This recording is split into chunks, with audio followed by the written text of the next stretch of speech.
Olá, bem-vindos aqui à nossa Smart City TV. Hoje nós contamos aqui com a presença de Jorge Saraiva, que é da Innovate City de Policy Labs da Comunidade Europeia. E Jorge vem falando de cidades inteligentes e não tão inteligentes já há algum tempo. Então, Jorge, por favor, conta para a gente um pouco o que é o Policy Labs e qual a tua atuação nele. Ok, de uma maneira assim muito simples, a Comunidade Europeia em 2011 considerou que esta questão das Smart Cities seria algo extremamente estratégico para toda a Europa, até porque 75% dos europeus vivem em cidades. Nessa altura lançou uma coisa chamada EIP, que quer dizer é uma parceria de inovação, portanto o European Innovation Partnership, em Smart Cities and Communities, portanto, em comunidades e em cidades inteligentes. É essa unidade a qual nós pertencemos e dentro das Smart Cities, após muitas experiências, muitos projetos, nomeadamente os mais conhecidos são os Lighthouse, em que há cidades que são mesmo, servem de farol a nível de implementação e de projetos para todas as outras cidades da Europa. Foi analisado e avaliado de que realmente nesta questão da cocriação da cidade com empresas, com a academia e com os cidadãos, o papel da governança precisa de ser melhor trabalhado. Precisa de haver uma governança forte, porque se não houver aquilo que se chamava na altura, se não houver smart mayors, se não houver prefeitos inteligentes, não há uma cidade inteligente. E então, por aí surgiu também a necessidade de tentar criar uma rede europeia de laboratórios de políticas urbanas. E é essa a rede da qual eu presido, e é isso que é o Innovate City, que está formado desde 2018. Pois não.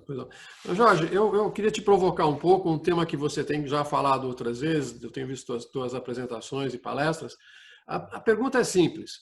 O que é melhor, uma small city ou uma Smart City? Eu acho que a melhor maneira de obter essa resposta, honestamente, é perguntar às pessoas que tipo de vida é que nós gostaríamos de ter numa cidade.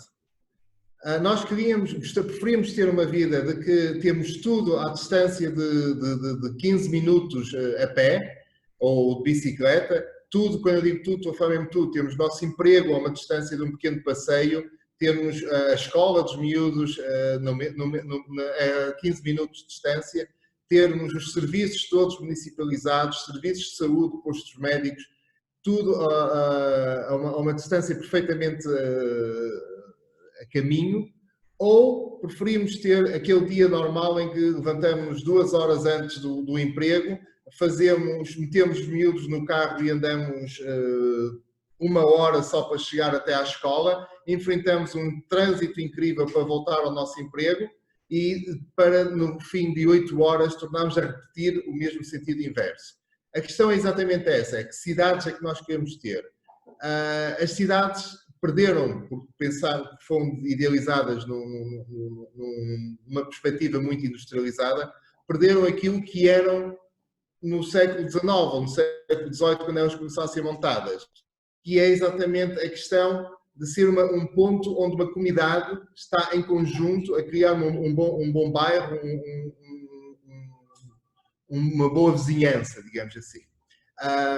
Apesar do tamanho das cidades, o grande trabalho que eu acho que as cidades têm que fazer, o trabalho mais inteligente que elas têm que fazer, é exatamente criar comunidades fortes, comunidades prósperas, e mesmo uma cidade é um conjunto de muitas comunidades. O termo da small city em vez de smart city, curiosamente surgiu de um brasileiro, porque eu estive a fazer um projeto em Londres, ligado, na altura chamava-se Smart London, e o projeto teve algum reconhecimento e houve um brasileiro que vivia nos Estados Unidos que nos contactou a dizer que ia fazer um documentário.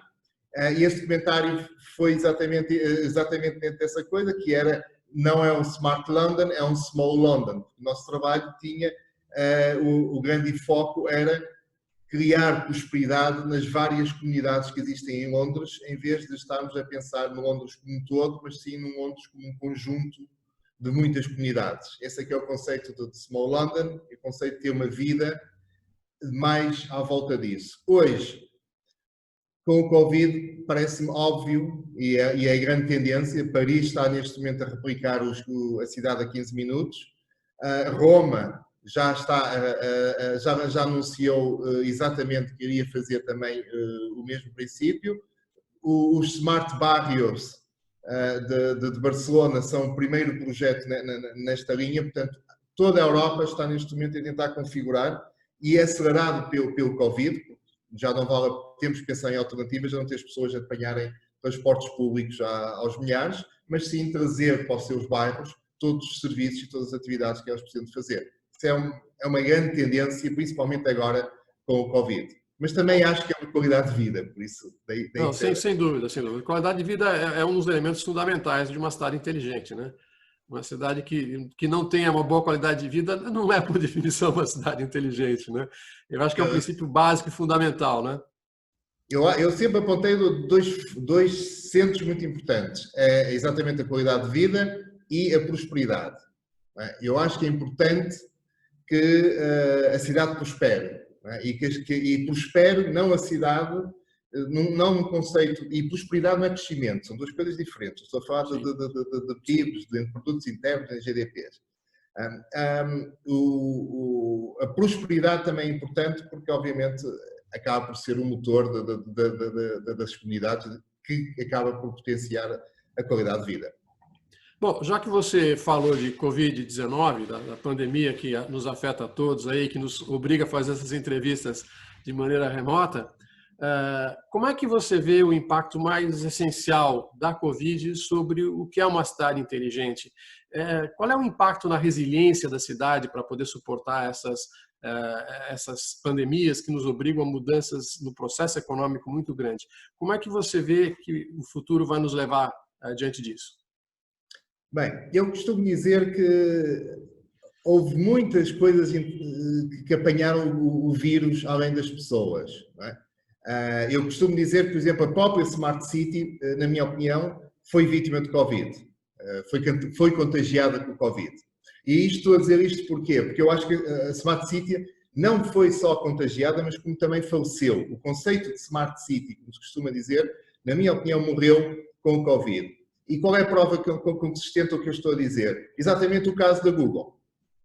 A Google era um dos grandes exemplos, a Sidewalks, de grandes projetos em Smart Cities. Portanto, a Quayside, Toronto, deixou a Google fazer numa zona premium da cidade, fazer as experiências que quisesse, transformar aquela zona que pouco tinha numa zona muito rica do que quiséssemos a nível tecnológico. E a Google é um gigante. Ora, isto catalogou exatamente aquilo que eu acho o princípio das Smart Cities até este ano, até 2020, que era uma indústria. Smart Cities era um sítio em que muitas vezes se confundia Smart Cities com o B2G, portanto, o Business to Governance, uma maneira das empresas venderem a governance sem venderem inovação aos governos e provavelmente tentando evitar outros processos de compra. E a Google é um dos exemplos citados em todo lado. O que aconteceu à Google? Mesmo lendo o que eles disseram, eles desistiram quando apareceu o Covid. E é uma coisa tão simples quanto isto. Quando a pandemia transformou de tal maneira um problema social e um problema pandémico que quem estava a tentar fazer um projeto de Smart City em Toronto disse isto deixa de ser rentável. Portanto, há aqui uma coisa muito simples. Smart City não é um sistema... Smart City é um sistema pensado para ser lucrativo, então não tem lugar. Isso não é inteligente. Não é? Uma cidade tem que ser sustentável. Não é? E para ser sustentável tem que passar exatamente, tem que ter resiliência, tem que ter uma capacidade de se reinventar, tem que ter uma capacidade de se apoiar. Quando uma empresa económica aborda uma Smart City numa perspectiva de especulação imobiliária, de tentar adicionar tecnologia para ganhar ganhos, não é? Ela está-se a esquecer que está a trabalhar com sociedades locais, com comunidades, com infraestruturas que, independentemente de eles terem lucro ou não, essas infraestruturas têm que viver, têm que sobreviver. Ora, o que aconteceu com a Google foi exatamente isso. Por fatores externos, desde as pessoas a dizerem, calma, eu não sou parte do negócio, não é? Portanto, nem a minha identidade também não é parte da moeda de transação, adicionando a isso a pandemia e a impossibilidade de uma empresa ter lucro, o que é que uma empresa fez? Abandonou o caso. Bem, isto leva-nos a refletir exatamente o que é uma cidade inteligente. Porque a prefeitura e as pessoas não podem abandonar uma cidade só porque deixou de ser piada ou porque deixou de dar dinheiro. Elas vão ter que continuar a viver lá. Portanto, o conceito de Smart Cities, que dava aquelas estatísticas todas de que seria um mercado de 2,57 trilhões de dólares em 2025, né, e que toda a gente já estava a tentar criar soluções de cidades inteligentes e abordagens para inteligentes dirigidas mais o mercado da oferta do que propriamente o criar uma inteligência das cidades dentro das cidades. As cidades passaram a ser plataformas de extração. A Uber é uma plataforma de extração. Chega ao pé de uma cidade, liga 2 ou 3 recursos que já existem na cidade, nomeadamente quem quer o táxi, quem tem um carro e quem pode conduzir esse carro. Né?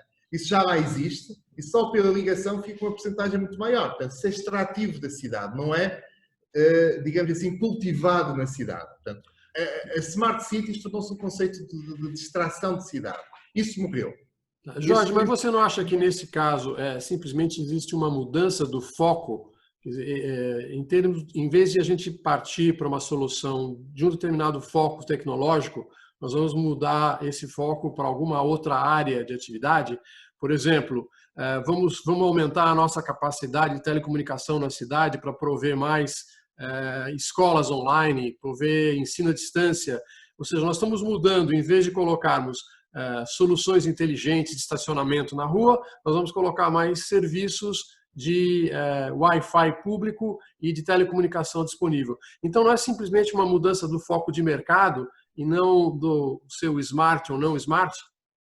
Não. Eu acredito que estamos a falar de um outro, também de uma outra parte que morreu. Deixa-me explicar-te assim só de uma maneira muito simples, que é o centralismo.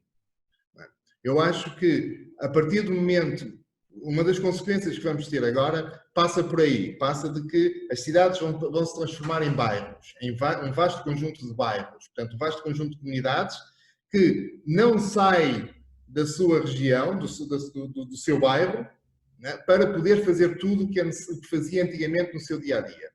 Ora, as distâncias que antigamente no seu dia-a-dia eram precisas ser percorridas, passam agora a ser substituídas pela tecnologia. Certo? Portanto, ou seja, há uma mudança, sim, de paradigma, de forma de vida. Porquê? Porque tudo isto já foi assinado há muito tempo atrás. Existe uma coisa das Nações Unidas chamada New Urban Agenda, que surgiu em 2016, que é uma visão integrada e partilhada por quase todos os governos, por quase todas as cidades, só que a questão que houve desde o lançamento do New Urban Agenda até 2020 foi que as cidades esperavam uma maior contribuição e um maior protagonismo por parte das empresas em trazer as soluções. Aquilo que está a acontecer agora é que as cidades perceberam que elas têm que se reorganizar, né, e que primeiro reorganizam-se e depois é que têm que procurar soluções e tecnologias, mas aí num aspecto de que não são os fornecedores da tecnologia que vêm dizer o que nós devemos fazer, mas sim a organização da cidade que diz que temos carências de melhores comunicações, temos carências de novos métodos de aproximação. E isso é o que eu digo, por isso é que eu digo muitas vezes, as Smart Cities morreram e estão a dar lugar a uma coisa que são as cidades sustentáveis, né, que são um novo paradigma. Na Europa é exatamente a maior aposta que neste momento estamos a fazer, já num reimaginar o futuro de pós-Covid, todos os projetos que na Europa neste momento saem, nomeadamente a grande call que fez agora, que é o Green Deal, portanto, para reduzir dramaticamente a pegada de carbono nas cidades europeias. Um dos vetores mais centrais para a Europa passar a ter uma pegada zero de carbono em 2050, como fez no Tratado de Paris, não passa por incentivar as indústrias, incentivar os fornecedores de energia, mas passa por criar uma coisa que são as comunidades energéticas. Ou seja, as próprias comunidades têm capacidade, porque têm telhados, porque têm património, em elas próprias produzir energia e elas próprias vender a energia que fazem. Portanto, é uma ideia de deixar de ser consumidor para ser prosumer, portanto, produtor e consumidor em simultâneo. E isto faz exatamente aquilo que é o princípio das cidades sustentáveis, porque com isto os cidadãos são produtores, portanto atingem outros níveis de prosperidade dentro das próprias comunidades, não é? E não é tanto uma cidade ao serviço da venda e da comercialização de soluções, como era um princípio ainda muito difuso antes da pandemia. Isso foi para mim uma das grandes mudanças da pandemia. Jorge, um bate-pronto assim, mais rápido. Governança ou interoperabilidade? Interoperabilidade, sem dúvida. E depois disso? A comunidade, plataformas cooperativas. Que conselho você daria hoje a um prefeito de uma cidade média do Brasil, que você conhece, se ele quiser partir para essa jornada de cidade inteligente, sustentável e com qualidade de vida? O primeiro passo que eu proponho sempre é isto, não tente fazer um caminho sozinho. Esse caminho faz-se co-criando, não ditando. Não é? Porque aquilo que se uma cabeça pensa bem, muitas cabeças pensam sempre muito melhor que uma isolada. É um dado conhecido do Collective Intelligence. Portanto, o importante da governança é criar e incentivar métodos para todas as comunidades locais poderem co-criar soluções. A governança nos dias de hoje é desafiar os cidadãos a atingirem determinadas missões que são boas para o bem comum, mas deixar com que sejam os cidadãos a propor as aproximações, portanto, a propor a forma como é que essas missões devem ser atingidas, como é que esses objetivos devem ser atingidos. E se esse prefeito quisesse, mas se esse prefeito quisesse seguir esse teu conselho e te perguntasse qual é a cidade europeia que está fazendo isso e que eu posso usar como um espelho para mim? Isso o melhor que eu posso dizer qualquer cidade tem os nossos laboratórios políticos, porque é exatamente isso que nós fazemos. Nós temos uma plataforma, temos já um método que está a ser desenvolvido com a Universidade das Nações Unidas, exatamente para co-criar com todas as entidades dentro de uma cidade. O bom exemplo que eu diria, sem querer fazer muita publicidade, é exatamente o Nordic Edge, que é um grande evento que vem agora em setembro, onde vamos ter todas as cidades que trabalham nos países nórdicos e algumas em Portugal e pelo resto da Europa, que são exatamente, que baseiam a sua criação de cidades com base na cocriação. Existem bastantes, mas a melhor é ver a lista dos laboratórios de políticas urbanas. Vamos colocar aqui no site uma lista dessas cidades. Depois você me passa, a gente põe aqui a lista das cidades europeias que estão nesse processo. Né? Jorge, te agradeço muito em teu tempo. Entrevista muito interessante. Gostaríamos de eventualmente continuar essa entrevista num outro momento, aprofundando os temas. Mas, por enquanto, é o que nós temos de tempo. Muito obrigado. Tuas últimas palavras aqui. Obrigado, Lourenço. É sempre um prazer falar contigo e voltarmos a trabalhar em conjunto, em que não seja em 15 minutos de entrevista. Tá ok. Muito obrigado. Um bom dia para você. Obrigado, Lourenço. Bom dia.